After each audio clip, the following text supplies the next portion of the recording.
Bonjour madame, bonjour messieurs, bienvenue à cette édition en langue française de ce lundi de la télévision Renaissance. Les titres pour démarrer. Le parti au pouvoir malmène et viole les droits des membres des partis de l'opposition à la veille des élections 2020. C'est une des parties du message des évêques catholiques du Burundi partagé à leurs fidèles dans les messes dominicales de ce dimanche. Un message qui n'a pas plu aux dirigeants du CNDD-FDD. Les dirigeants de ce parti se sont emportés jusqu'à insulter les évêques à l'instar d'Evariste Ndayishimiye, secrétaire général de ce parti. Et l'équipe nationale de football du Burundi a été battue samedi au stade Intwari de Bujumbura par celle d'Ouganda sur le score de 3-0 en match aller du second tour des éliminatoires du 6e championnat d'Afrique des Nations réservé aux joueurs locaux. Et à la fin de cette édition, vous aurez à suivre le mini-magazine au cœur de la société, produit et présenté en synergie par les radios RPA Inzamba et la télévision Renaissance, où on nous parlera de la vie des porteurs des bagages au marché communément appelé chez Sioni. Encore une fois, bienvenue.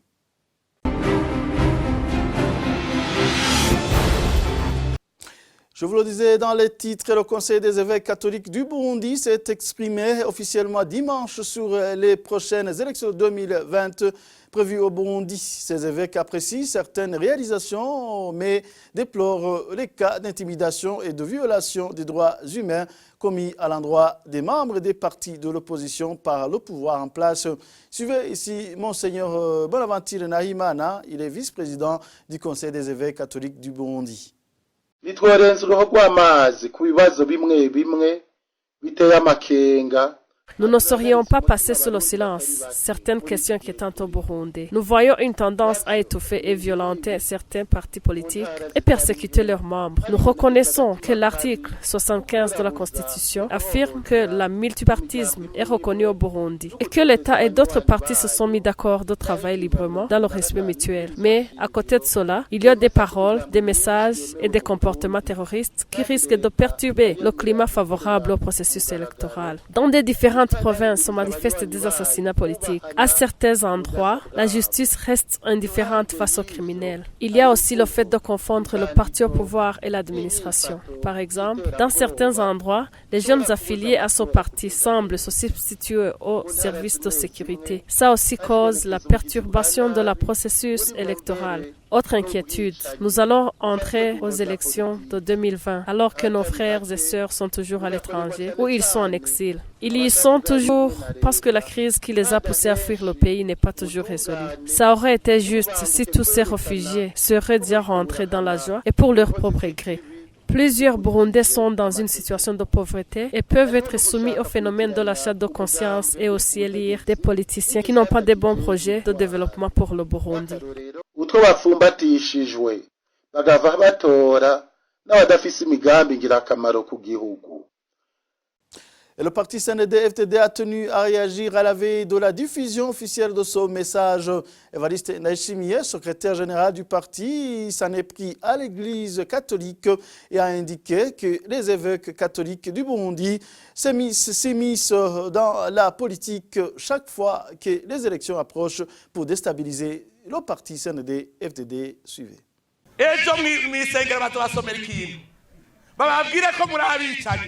Demain à l'église, ils vont vous lire une déclaration du Conseil des évêques catholiques du Burundi, vous accusant que vous êtes des criminels.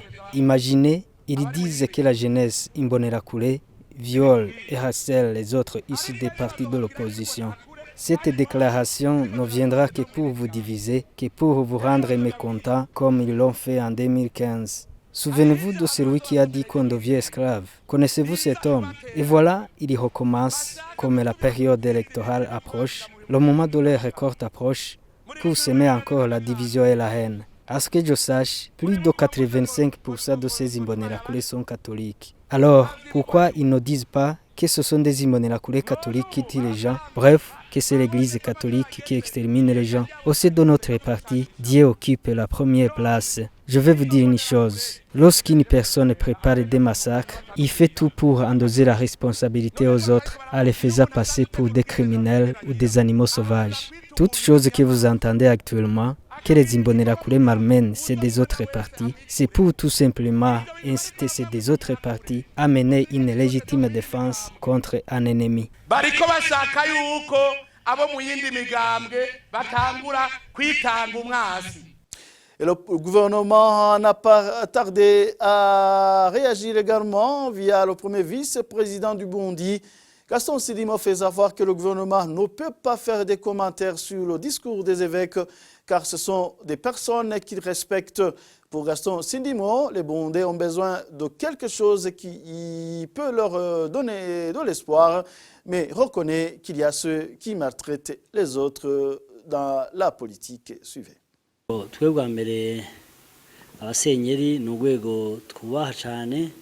Pour nous, les évêques, ce sont des personnes que nous respectons beaucoup. Ce sont des pères spirituels. Leur discours, on ne fait pas des commentaires. Mais pour nous, le gouvernement, dans cette période, certains Burundais sont blessés et préfèrent qu'on parle quelque chose qui peut nous donner de l'espoir pour que les blessures qu'ils ont puissent se cicatriser. Dans les différents partis qui existent, il y a des déviants qui ne respectent pas les ordres de leurs supérieurs et ils maltraitent les autres. Pour notre parti, on nous harcèle aussi, même le parti au pouvoir. Vous avez entendu des cas où les militants ont été tués. Ça veut dire qu'il y a ce qu'on appelle les indisciplinés. Les indisciplinés qui sont dans des différents partis, qui ne comprennent pas l'interpellation de leurs supérieurs. Je vous ai dit qu'il y a les chefs de colline qui ne pensent que s'ils quittent leur poste, ils ne pourront pas continuer la politique. Ils oublient que normalement, les générations se succèdent. Ce sont ces politiciens qui affichent une certaine réticence. Ainsi, ils entachent leur formation politique respective.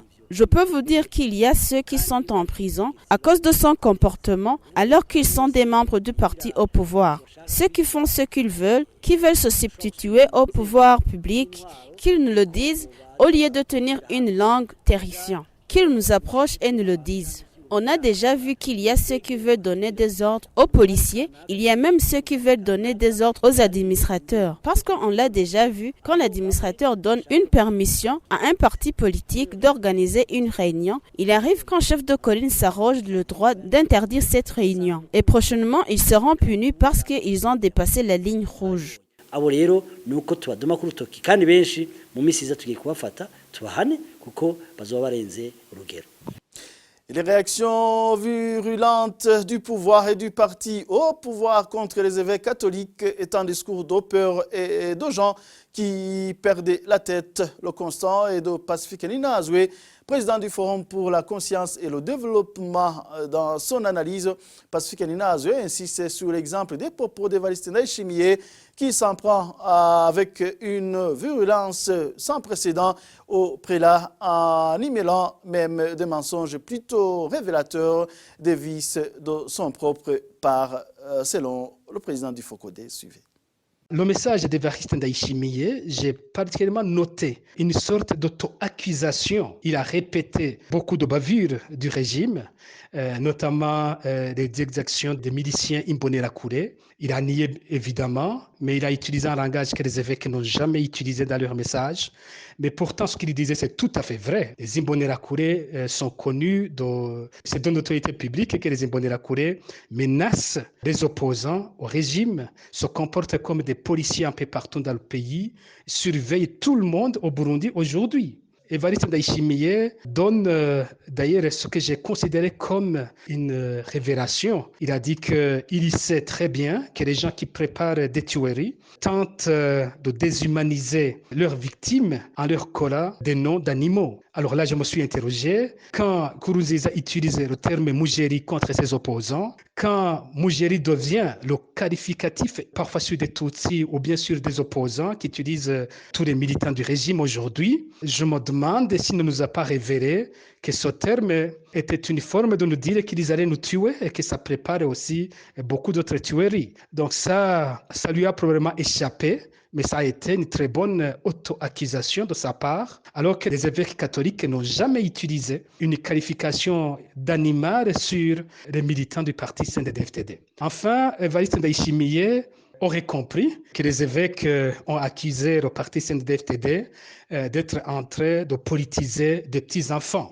Donc cela n'a pas été dit de cette manière dans la lettre pastorale, mais plutôt les évêques catholiques ont exprimé leur appréhension face aux enseignements politiques qui sont donnés aux enfants sans mentionner l'auteur de ces enseignements. Et pourtant, il y a des vidéos qui circulent un peu partout dans le pays où on montre des enfants en tenue du CNDD-FDD en train de répéter des messages de haine en disant qu'ils vont capturer des opposants maison par maison et qu'ils vont les écraser, ces injavis. C'est vraiment anormal et dommageable qu'ils tentent un tel discours aujourd'hui, mais on sent un discours de peur, on sent un discours des gens qui sont en train de perdre les pédales.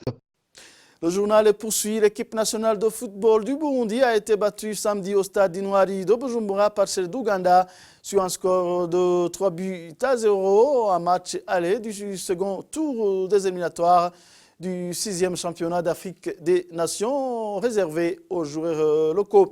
Pour Désiré Atungimana, journaliste, analyste sportif, le championnat de football du Burundi n'a pas de moyens suffisants pour appuyer les équipes locales. Un grand défi pour l'équipe nationale, pour que l'équipe nationale puisse aller plus loin dans le CHAN suivant.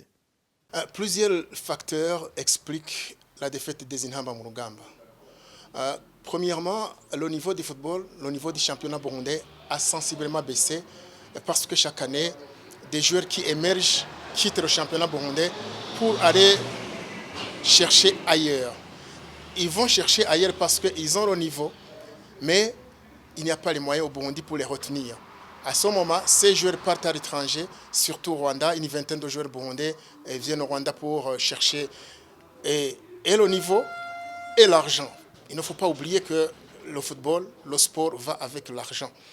Et la deuxième chose qui explique cela est que ceux qui partent ne sont pas valablement remplacés. Parce que les présidents des clubs, ils vont dans des divisions inférieures pour chercher des jeunes gens, des jeunes joueurs qui viennent pour être encadrés, mais réellement pour ne pas remplacer ceux qui sont partis. Ce qui fait que alors le niveau reste très bas. Et il n'y a pas de moyens pour amener d'autres joueurs. C'est pourquoi au Burundi, le championnat, aujourd'hui, c'est un championnat qui a un niveau assez bas. Et il est difficile de relever son niveau parce que ça demande beaucoup de choses. Ce sont ces facteurs qui expliquent la défaite du Burundi devant l'Ouganda.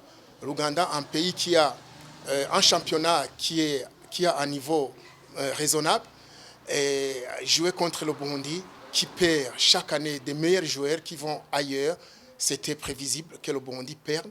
C'est pas même demain que le Burundi va gagner au niveau de la CHAN. Mais si on regarde dans d'autres équipes, par exemple l'équipe senior qui utilise les professionnels, vous avez remarqué vous-même qu'aujourd'hui l'équipe du Burundi utilise totalement 23 joueurs qui viennent de l'étranger. Cela montre qu'au Burundi, il n'y a pas de joueurs capables d'évoluer dans cette équipe. Et à ce moment, le seul avantage, c'est que ceux qui partent rehaussent le niveau et ils reviennent pour jouer dans l'équipe senior pour aider le Burundi. Mais sinon, au niveau du CHAN, où on utilise uniquement des joueurs locaux, le Burundi, ce n'est pas demain ou après-demain qui va se qualifier au niveau du CHAN si les choses restent ainsi. Désiré Atungimana demande aux responsables de la Fédération de football du Burundi d'approcher les grandes sociétés œuvrant dans le pays pour parrainer les équipes locales afin d'empêcher que les joueurs ne s'orientent pas dans les autres pays de la région. Suivez encore une fois Désiré Atungimana. Il faut chercher tous les moyens pour retenir les meilleurs joueurs. Pour les retenir, il faut des moyens. Il faut que des présidents des clubs aient des moyens pour retenir ces joueurs. Est-ce que ces moyens viendront d'où? Je ne sais pas. Je me souviens qu'il y a une loi sur le sponsoring qui a été votée même par l'Assemblée nationale du Burundi. où des sociétés peuvent prendre Vitalo, Inter, Muzinga, Messager, etc. Et à ce moment, s'ils prennent ces équipes et s'ils y mettent des moyens, ils récupèrent ces moyens dépensés, ils les récupèrent au moment des taxes. Mais ça n'a jamais marché. C'est le seul moyen qui peut aider le Burundi à avoir de l'argent pour retenir les meilleurs joueurs. Sinon, si on analyse les présidents des clubs, sont des gens qui se dépensent beaucoup, qui n'ont pas des moyens énormes, mais qui fait le minimum, qui d'ailleurs sont heureux quand ils ont l'occasion de vendre un joueur ailleurs parce qu'ils bénéficient de l'argent. Mais aujourd'hui, s'il n'y a pas de moyens pour retenir les meilleurs joueurs, s'il n'y a pas de moyens pour amener les joueurs d'autres championnats vers le Burundi, et les sociétés qui devraient mettre de l'argent dans le sport, je ne vois pas comment le championnat du Burundi peut se développer. Et avant de clore cette édition, c'est le moment de suivre le mini-magazine au cœur de la société, produit et présenté en synergie des médias par les radios Izamba, RPA et la télévision Renaissance. Aujourd'hui, nous décortiquons la vie des porteurs de bagages. Notre confrère Émile Nibasumba nous amène au cœur du marché Bujumbura City, maquette appelée communément chez Sioni. Ils sont très nombreux aux enceintes de Bujumbura City Market. Certains sont pointés juste à l'entrée et d'autres sont à l'extérieur de ce marché, communément appelé chez Sion. C'est sur la vie des porte-faits du marché chez Sion que se focalise le mini-magazine au cœur de la société de ce 21 septembre 2019. Émile Niwasumba, je suis à la présentation. Bienvenue. Bujumbura City Market, c'est l'un des marchés où on trouve des porte-faits dans la capitale Bujumbura. Voici le reportage de notre confrère Parfait Mudasigana de la radio Inzamba. Le marché dit chez Sion se trouve dans la zone Ngagara, mais il est très proche de la zone Buyenzi. Les commerçants, les clients, mais aussi les porteurs en uniforme font de va-et-vient dans les enceintes de Buja City Market. Certains porteurs se placent tout près de l'entrée, d'autres à l'extérieur du marché. Celui-ci travaille dans ce marché depuis plus de 3 ans. Je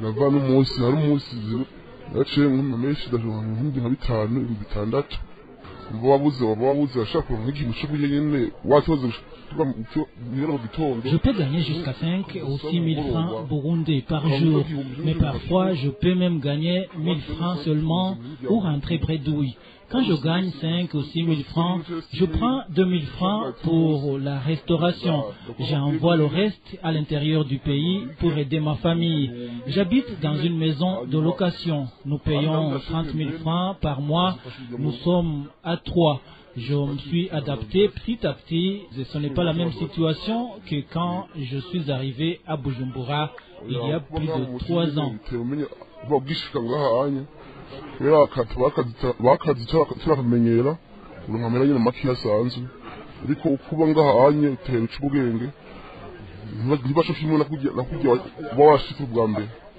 Les habitants de Buyenzi les plus proches n'ont qu'à traverser la rivière Narangwa qui n'est qu'à quelques 200 mètres du marché. L'un des défis des porteurs qui travaillent dans ce marché est qu'ils ne sont pas regroupés au sein d'une association. Étant donné que ces porteurs ne sont pas regroupés dans une association, ils disent qu'il leur est difficile de se faire soigner en cas d'accident car cela exige beaucoup de moyens.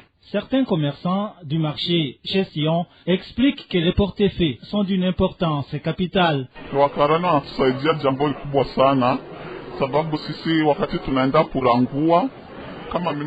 Les porte-faits sont d'une importance capitale. Par exemple, moi je ne peux pas porter sur la tête mes marchandises. Ces porte-faits m'aident alors à transporter ces marchandises et les mettre dans mon stand. Ils aident aussi à transporter certaines denrées de nos clients. Ils les déposent ensuite dans les véhicules des clients.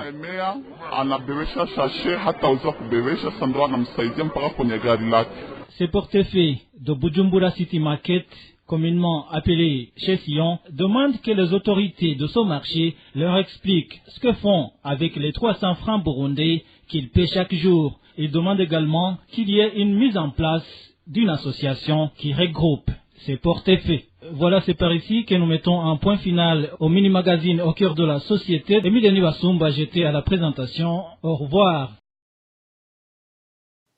Et voilà, c'est sur ce mini-magazine que nous mettons un peu final à cette édition de ce lundi. Merci à vous de m'avoir tenu compagnie. À la prochaine.